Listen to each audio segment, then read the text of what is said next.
Hi అండి. అందరూ ఎలా ఉన్నారు? ఈ మధ్య ఇన్‌స్టాలో, యూట్యూబ్‌లో ట్రెండ్ అయిన ఈ క్యారమెల్ పుడ్డింగ్ చేస్తున్నా ఈరోజు. ఏమనుకున్నాను గానీ చాలా సింపుల్‌గా అయిపోయిందండి. ఫస్ట్ అయితే 4, 5 బ్రెడ్ పీసులు తీసుకోండి. దాన్ని ఒక గిన్నెలో పెట్టేసుకొని, ఒక కప్పు పాలు పోసుకోండి. తర్వాత 2 ఎగ్గులు కొట్టేసుకోండి. స్వీట్‌కి తగినంత షుగరేసుకోండి. 2 స్పూన్‌లేసాను నేనైతే. మీకు కావాలంటే తగ్గిచ్చేసుకోండి. ఒక స్పూనయినా పర్వాలేదు. తర్వాత కొంచెం వెనిగరేసుకోండి. దాన్నంతా మిక్సీ పట్టేసుకోండి. పక్కన పెట్టేసుకోండి. తర్వాత గ్యాస్ మీద ఒక కడాయి పెట్టుకొని దాంట్లో 2 స్పూన్లు షుగరేసుకోండి. కొంచెం వాటర్ పోసుకోండి. వీడియోలో చూపించినట్టు కరగబెట్టేసుకోండి. పాకం ఏం పడలేదు. ఎక్కువసేపు కూడా గ్యాస్ మీద ఉంచకండి. చేదొచ్చేస్తది. వీడియోలో చూపించినట్టు కరిగేదాకా ఉంచితే సరిపోద్ది. తర్వాత మనం మిక్సీ పట్టుకున్న ఈ మిశ్రమాన్ని ఎత్తి వడకట్టి దాంట్లో వేసేసుకోవాలి.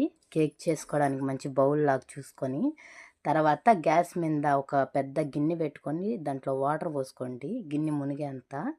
తర్వాత దాంట్లో 3 రాళ్ళు ఈ వీడియోలో చూపించినట్టు పెట్టుకోండి. లేకపోతే మీ దగ్గర స్టవ్ స్టాండ్ ఉన్నా పెట్టేసుకోండి.